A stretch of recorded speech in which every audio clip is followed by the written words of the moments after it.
That was our post-Valentine dedication to all our Arise viewers, Shania Odo Ayeyen. See what the love of Arise has done to you and see what the love of Arise has done to me. It's not time for the point, but before we start, let me say good morning to the management and staff of Mediacom Ghana Limited. You are watching the show.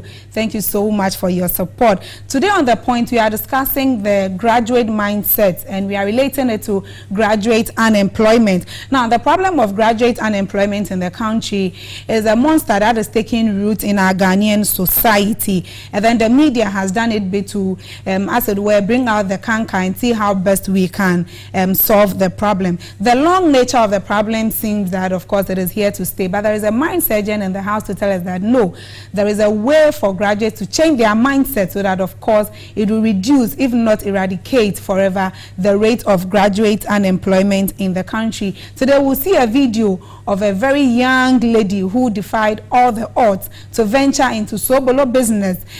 Such a person is a graduate from a polytechnic. She graduated with HND in accountancy. But after having sent so many CVs around, she says to herself that, no, I want to be a boss on my own. I want to leave my comfort zone and do something to challenge the youth. That is not about sitting home and saying that I need a job and I'm not getting. There is the way out. It is not about selling weed. It's about doing something profitable, something that will profit you, it will profit your society, and of course, it will profit Ghana as a whole. I'm sure that if we watch the video that is next, no graduate will say that I'm unemployed and therefore will fall prey to the many employment scams in the country. People promise, I'll give you a job and then I don't offer. I'm sure that if we all dare ourselves and leave our comfort zones, we would, of course, find a way to solve this problem. I've been joined in the studio by two fine gentlemen. The first one is Del Quist, the mind surgeon, and then he is with Mindset Networks. Hope I got it right. Thank you for joining us in the studio. And then my own colleague, the brain behind the story, Elom Asumeni. Elom, yes, you feeling good? Your story is going live today. And then I hope it will challenge some of us to leave our comfort zone and then do something more. Let me say good morning to my boss, Ni Tete Opremier the second, Shiashi Manche. We are watching the show. On behalf of the Arise crew, we are saying that thank you for your support. Everybody in the studio, the Big Z TV family, we are celebrating you today for everything that you are doing for us. So I think we'll quickly go and see the video of a young lady from the northern part of Ghana who descended to the southern part to make ends meet. Let's see some of her challenges and how she inspires us. Stay tuned. What 24-year-old Salimatu Haruna from Boku in the northern region of Ghana has set out to do. No matter her educational standards as a polytechnic graduate, she prepares and sells Sobolo, a popular local drink at the central business district of Accra, Tema Station near the Makola Market. She believes that there's always light at the end of the tunnel and that life depends on what one makes it. Some strain their last strength to achieve their dream, while others sit and wait. The future of a country, we must agree, largely depends on the youth and their mindset, including attention from their leaders. To her, education is a means of achieving one's aim, depending on how one looks at it, whether in terms of job creation or one's lifestyle. I'm Salimatu Haruna. I'm born to a family of 10, but 4 passed away, left at 6, and I'm the last born of the 10. But my mom passed away when I was 1.5 years old, and my sister took in charge of taking care of me since that time till now. My tertiary education at Koforidua Polytechnic, which I pursued HND in accountancy. And I had my secondary education at Nifa Secondary School. And I did business accounting over there.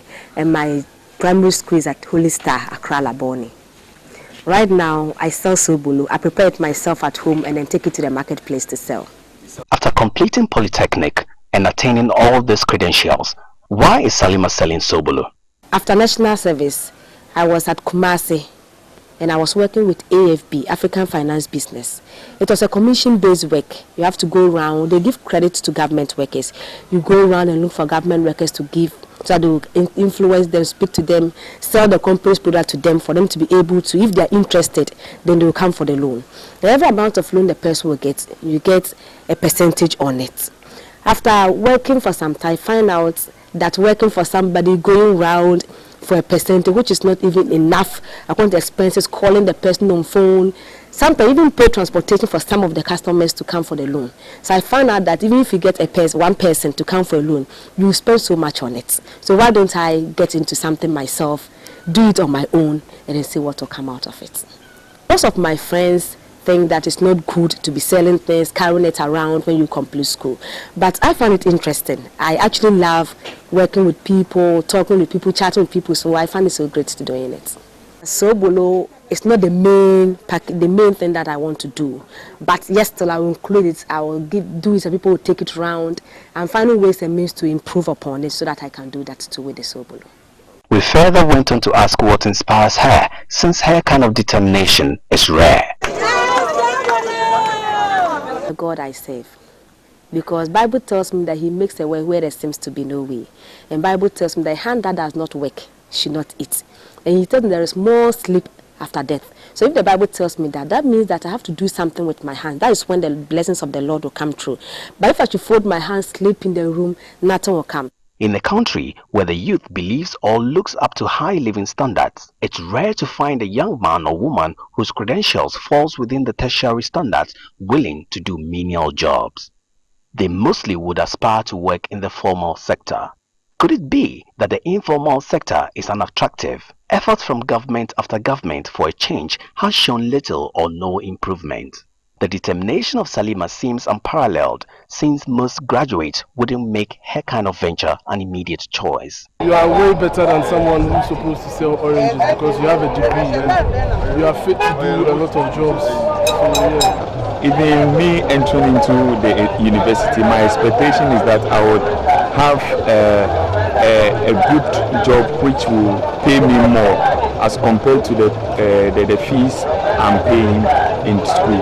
So my expectation is higher, and I don't think that selling coconut will be a right option when I complete the university. Not really. I wouldn't consider it as an immediate plan, but I don't think it's a bad venture and a bad idea. Yeah, I think it's a good business, people are doing it, they're succeeding in it. But I wouldn't consider it immediately because I have immediate plans right after school. And I think that it's a good thing, but it's not my consideration immediately after school. Salima's sister, Fatima Haruna, who works as a house help, shares her opinion. After the national service, and then he told me that he don't have anything to do, so he was thinking that maybe he will started writing applications. So I give her money to send plenty applications. No one is calling her. So I one day he told me that if he can get something small to do. So I told her that okay, I have some small freezer. So if he can start with the Sobolo, and he said that yes, he will do it, and then he started with that. He said that he finished polytechnic, so he will stay home. Maybe he can start doing batting. My advice is that he should give himself to God and keep on praying. And then the Sobolo, he should keep on doing it. Successive governments have come up with intervention programs aimed at bringing employment to the youth, such as LESDEP, Youth in Agriculture, etc. But the possible questions are the youth aware of these programs? How attractive are these programs? Are they accessible, and why aren't the youth taking advantage of these programs? Unemployment is a national concern. Granted, a lot has been done, but much more needs to be done to close the gap. Seemingly, the Ghanaian youth are looking up to government for a comprehensive intervention. But how long must the Ghanaian youth sit and wait? I thought that even if you're having 50 Ghana, you can start something. You don't know what the future holds. Maybe you start something today you think is very small, but a little drop of water makes a mighty ocean. You don't know when that business can grow to become something that you'll be proud of one day. Attaining higher standards in education is key, but its aim somehow has been misconceived. To be successful, you must be determined, even if it means starting small, irrespective of your level of education. Elamasmini, ZTV, Accra.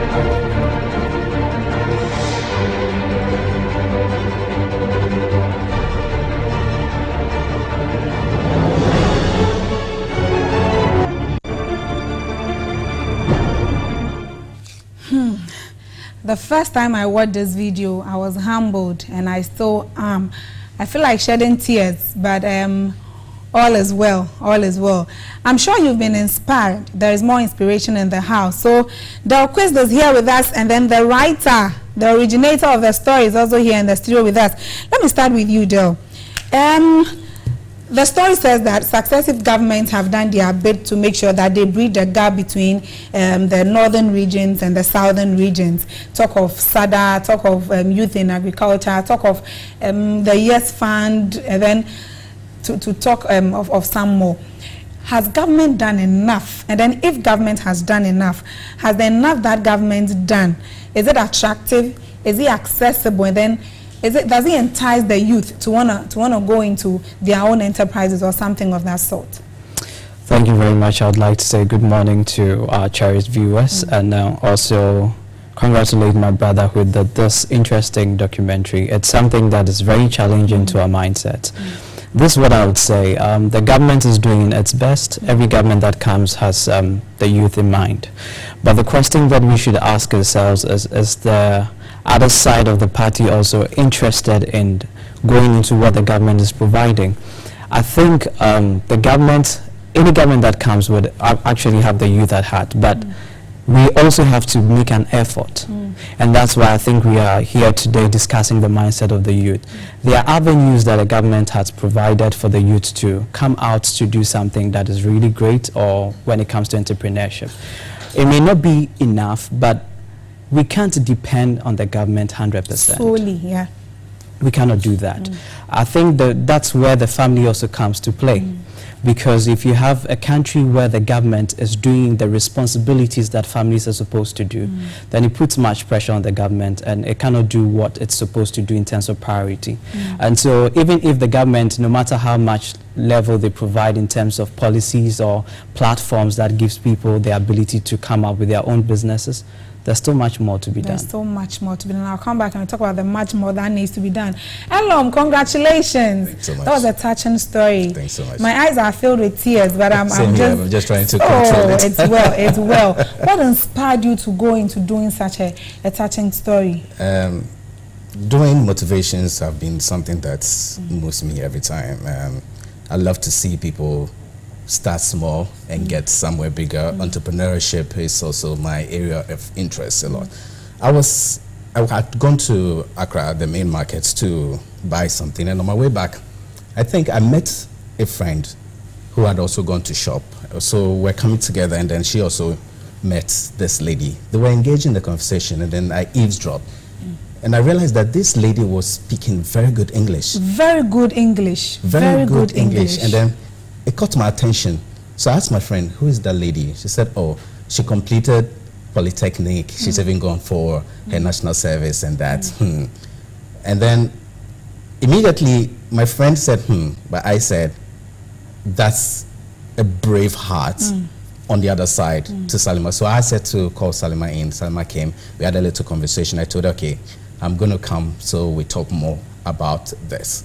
So, I mean, it's something that I love to do, inspiration. I love to inspire, and I want to believe that this story has inspired a lot of the youth who are watching right now. I'm sure Salima is watching.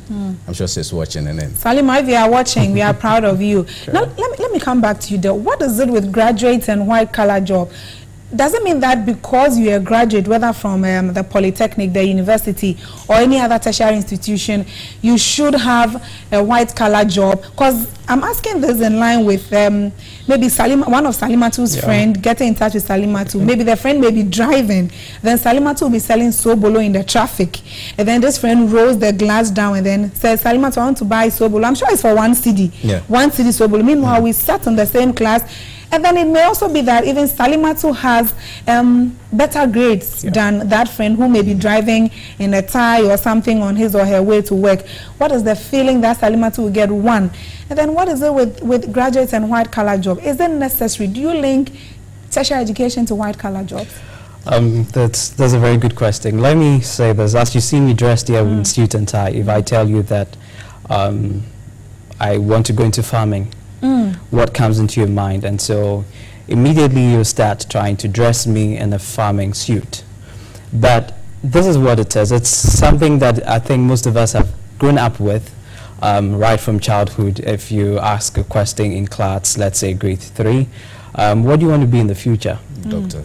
You can have the big 6 being mentioned. Doctor, lawyer, engineer. Nobody mentions a teacher or a farmer. Usually we don't mention journalist, but these days you have kids trying to say, I want to be a journalist. So I think with time things will change. But I'll say that we have grown over a period of time having the mindset that these white-collar jobs are the ones that are making it. But the truth is that everybody does an activity called eating. Everybody does an activity that is commuting from one place to the other. Everybody wears a cloth. Exactly. The very things that is around us, we really don't look at them. We look at what is in the future. But if we can have people who see the details and the minute things and then develop them, we would have a country of graduates, people who are in the university, that are thinking differently when it comes to employment. Let me say this, that there's a difference between schooling and education. Then again, if you ask the question, who is a graduate, I would also ask the question, what have you graduated in? Did you graduate in a course that you learn, or you graduated in a certain level of knowledge that would actually help you to do exploits? And influence society. It's not just about having that gown on and getting that handshake with a paper that is rolled. At least if it's about gowns, then all choristers that go to church on the Sundays are graduates. But my question is, when you put the gown down, what can you do as a form of solution to feed into the problems of the country? And that's what I think Salima is doing. She's actually feeding people when it comes to the drink industry, and I think we must commend her for that. Now, let me come back to you. I think Salima is watching. I'm sure she would be inspired. What is it with people who go to the university or any other tertiary institution and then they come out? The families of these people in particular, we watched the sister of Salima saying that after national service, she offered Salima her little freezer to start doing this Sobolo business. But in our societies today, people like Salima's sister are rare, trust me, you know it. In our societies today, families and parents are like, Intimasha Wako school, Inkabote school, Batashian, Konin San Lebo. Do you understand what I'm saying? I have catered for you through your tertiary education, and you are back home for me to keep feeding you. Go and look for a job. Even if you tell them that, okay, I want to start producing Sobolo in smaller quantities, and then look at even exporting it in the long term, they would frown at you and say that which graduate goes on hawking Sobolo? What is it with our families today that they don't want to support the little things, the little beginnings we have, because they don't see a brighter future associated with this? Tell us something. I think that our families over the period, you see, just like you said, we've all believed in the white-collar jobs. Everybody grows up thinking being a lawyer is the best, being a doctor is the best. Forgetting that everybody that is born into this life comes with something special. The strength you have now, I don't have that strength. I have to identify with what I have as an individual. And there's something that comes with knowing who you are. It helps you create easily. If I'm an artist and I acknowledge the fact that I'm an artist, you realize that the kind of things I create will blow your mind. You are a host, the kind of things you do will blow my mind. You understand? I need to be confident with who I am and then explore in that environment. And you realize that, look, I know of a carpenter who has put up a story building, and I know of a doctor who hasn't even been able to buy a block. We need to be confident with who we are. It's all about the mindset.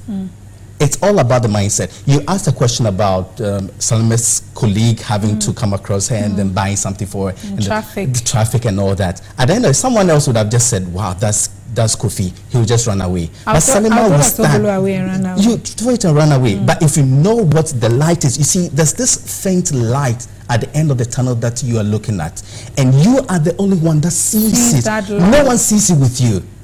From the beginning to the end, you are the only one that sees it. So you have to follow that light. You need to identify it and follow it. If you dare lose track of it, it will hurt you. Because you're the only person that has a picture of where you want to go. No one knows. So I can't, let's put these two people, for instance. A lady, mostly happens to, forgive me, a lady jumping from 1 to 10.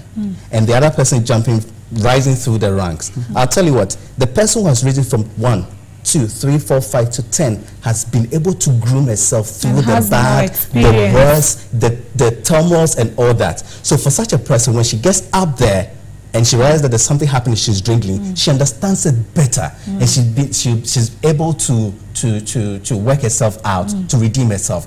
But this person who has jumped from 1 to 10, she gets up there, looks down, and sees that, wow, am I going that down?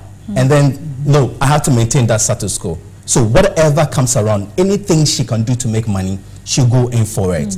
You get it? If you put this two, it happens a lot in our society. People don't have the courage to start small. Starting small is a way of self-tuition you're giving yourself. It helps you understand what you're doing. Ghana has a lot. We have vast lands. We have the natural resources. But we are we feel too proud, we feel too big to condescend and go down there, put our raw resources to good use so we can also export it. Everybody's thinking of, okay, sitting it down and expecting the whites to create it, and then we buy the final outcome. We have what it takes to make it in our country. And Salima, she set the pace. Well, some great thoughts coming in there. Let me come back to you, Dale. I think it takes a great deal of determination and self-motivation to do what Salimatu has done. You are with Mindset Networks. How then can an individual work on herself or himself to have a change of a mindset to know that, of course, it takes smaller beginnings to achieve greater heights? Great. Let me just say something in addition to what he said. If we can have platforms where we showcase some of these things, I think it would really inspire a lot of people to come out with a little that they're doing to be recognized, so that people would also be inspired to follow suit. With the issue of the mindset, it's a very difficult thing to do. Somebody grows for 23 years in a certain lifestyle, in a certain way, and then you try to say that you're going to use 3 hours of a seminar or conference to change that person's mindset. It never works. No principle supports that. With my personal issue, for example, there was a point in my life where I had to, coming from a science background, that I had to tell myself that irrespective of what you do in this world, you still have to do some business one way or the other. And when I read my Bible, it tells me so. All the great people that we ever read in the Bible, or even in our world today, have some sort of businesses they are doing. I would say this, that if you cannot see business, even in your bedroom, you cannot make exploits outside. If I should enter your room right now with all the high heels laid, you don't wear them, all of them, in a year. What are you doing with them? If you don't see business in that, how do you see business outside? And so with this issue of mindset, it comes with a very deeper sense of having to identify who you are and what you have been born to do. And when you do that, you must be consistently reminding yourself that this is where I want to go. Because you have people discouraging you. People would discourage Salimatu. If you watch the documentary very carefully, the very first guy that spoke, he doesn't see the reason why somebody who has finished university should go into that. If Salimatu is not being inspired internally by something she's seen in the future, she just abandon this and then. But for someone to finish national service, working with the microfinance, stopping it, and then saying that I'm going to solo business, there's something more to it. And I think everybody should be able to discover that. Right. Let me come to you quickly, Elom, and then pick your thoughts on this one. Every year, each university graduates close to 5,000 students.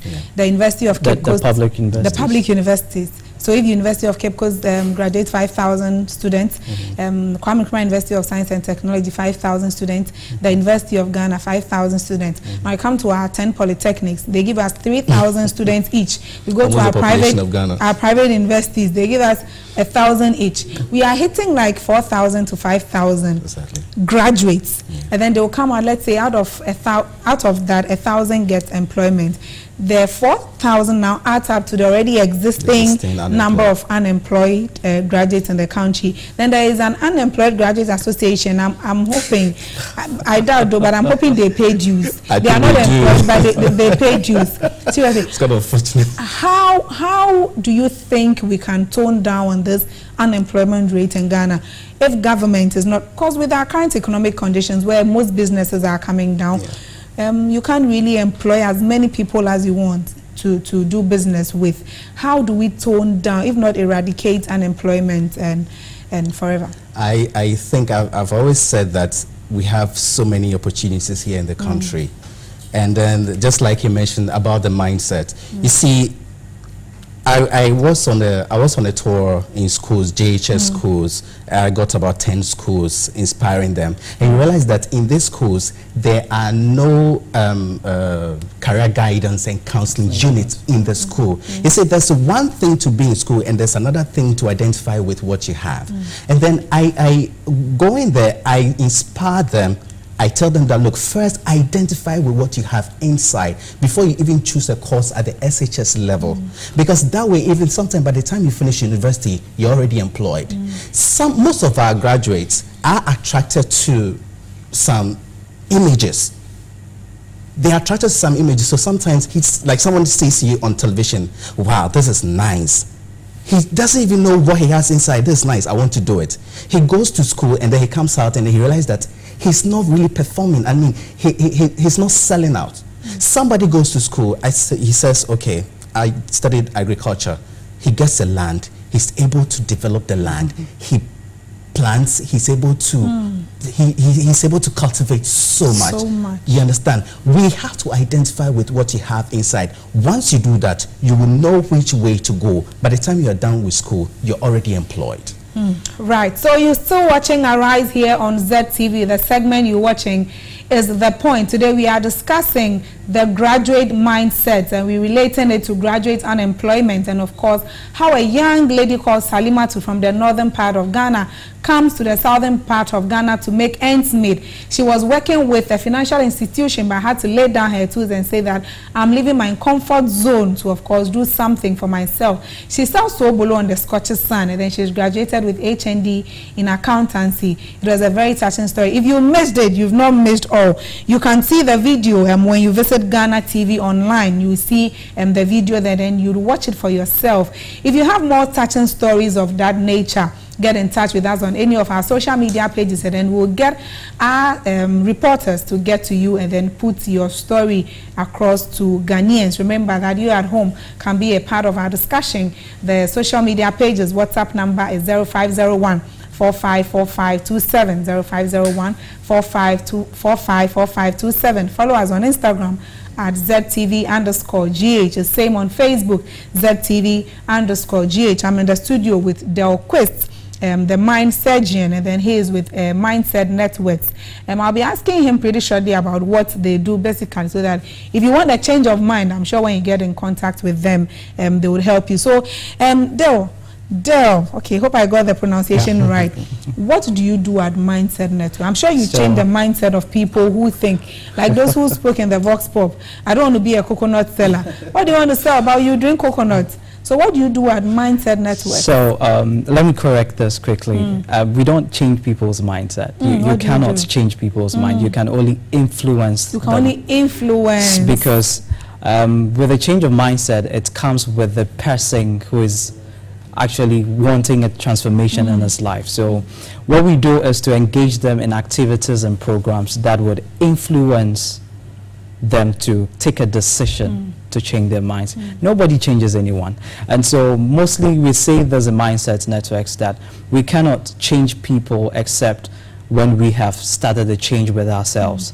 If you see me do something right, you would naturally want to do it. Then again, it comes to what we are discussing. If we can have teachers who are strengthening our minds and telling us that it's not just about the big six when it comes to occupation. These very little things we see around can also help. Now it's big seven. We've added journalism. Great.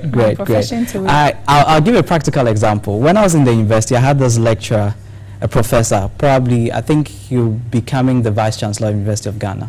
He was teaching me entomology. Anytime he comes to class, and he teaches. He spends the last 5 minutes to talk to us about life. And most of the things that I acquired in life, the inspiration to even start this organization, came from him.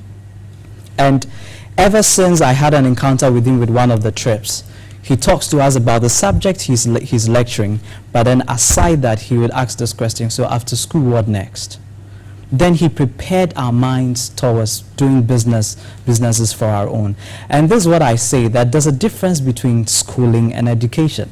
Most parents would have kids, and then usually when they take them to SHS, the very last advice they give them before leaving them to the boarding system is, as we have brought you to school, you know the family we are coming from, we expect you to excel. After that, you get a job and you take care of us. This is what they do. It's a very good advice, but it's not productive.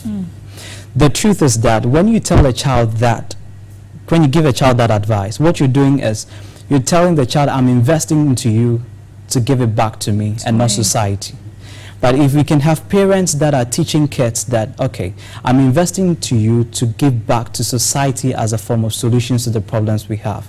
Guess what? You're killing two birds with one stone. You're taking care of societal needs at the same time taking care of the family needs. And that's exactly what I think Salimatu is doing. She's feeding people. Sure. She can, as a graduate, let me just give it this free for the air. You know, there are national service personnel who are standing in the sun directing traffic. Yeah. If Salimatu can gather enough funds from what she started with, she can just feed these national service personnel standing on the street with her sobolo. And for someone like her, she knows the detailed needs of these national service because she's been there before. And if she can just map out the number of people standing in the street as national service personnel in that scorching sun, feeding them with sobolo, with something that they would eat with, breakfast, sitting at the back of a motorcycle. You can imagine how much she's making a day beyond the number of sobolos that she produces in a day. Even if it's 1 CD a day, and she's producing, let's say, 50 of them, that's 50 Ghana cedis. How much do people get going to job in a day? It's less. Yes, so we don't even calculate the amount she gets in a day because the presentation of having to carry sobolo on your head is not attractive. Then again, it comes to branding. And so if she can have a system where she brands herself very well and then teaches people or even employ other people to go on her behalf to serve other people. And that's exactly what so you see, it's not the end of her story. She has a certain focus which she's going to. And for such a person, she becomes a CEO of a company that she opens later in the future. She knows the nitty-gritties of having to go through selling sobolo and the challenges that comes with it. That would inform her decision in even how to grow the business. So then again, she's gone through the process. Like my brother said, we were discussing this off air, and I was telling him that it's like playing the snake ludo. If you get to 2, there's a ladder that leads you to 86. Exactly. And then when you get to, when you get to 85, there's a ladder that leads you straight to 99. If you go through that process, and the snake bites you at 99 and brings you back to 8, then you would be frustrated. Then your frustration sets in and then begins to give you a very low result. If people fail to go through the process, they will come out not being better people. And so if we have people starting like this, and like we were saying, if we have kids, teaching kids to do business, and we're giving an example that if we have kids that go to classrooms and they have friends who don't have pens and pencils, why wouldn't a parent give a kid a box with stationery in it, and then he goes to tell a friend, okay, your pen is finished, I'll give you my pen, but for 1 cedi. Okay, that is the child starts with business. Exactly. And when he saves enough, he gives it to the parents to save it for him. In the future, the parents can tell the child, all the businesses you were doing while in school, this is the amount you've gotten as a capital. When you finish university, I'm investing this money. It will accrue some profit and some interest. When you finish university, add it to your national service money that you get, you can start up something. Let me take your final thoughts, Elom. Final thoughts in 10 seconds. I just want to say that everything in this life is important, so long as it's not going to end you up in the arms of the police or any jail anywhere. As business, put yourself to it. Don't look at people. Move with people who inspire you. Don't look at people, don't move with people who look at your dream and tell you it's not possible. Move with people who inspire you, who see in your direction. Right. Your final words in 10 seconds. Yeah, so this is what I would say. Be the educated person, not the schooled person. The educated person would always see business in the hide, the one you called Willie, of an animal, and produce leather belts and bags out of it. Don't be the schooled person that would also see it as a meat. Right. Thank you. So viewers, we've been in the studio with Delquist, the mind surgeon, and then he is with Mindset Networks, and also my colleague Elom Asumeni. Elom, there's a text here for you, and this one came from Kobe, add where you're texting us from, and it says that great piece, Mr. Elom Asumeni, continue the great work. So that's some inspiration. You want to do more, don't worry, ZTV will support you to do more. Now you can see the video that we just showed to you on Ghana Live, and then the steps to follow to get to see the video. You go to Play Store, and then you download Ghana Live, and then click on ZTV, and then you would see the video of Salimatu, the Sobolo seller. So it's been the segment on the show that deals with in-depth interviews with the major newsmakers, experts, and those who matter in anything that we talk about here on Arise. Let me say thank you to my guest, Delquist, the mind surgeon of Mindset Networks, and then Elom Asumeni, my colleague. Thank you so much. So keep watching the show. When we are back, Deborah Chumesi will take us on a sports ride. Stay tuned.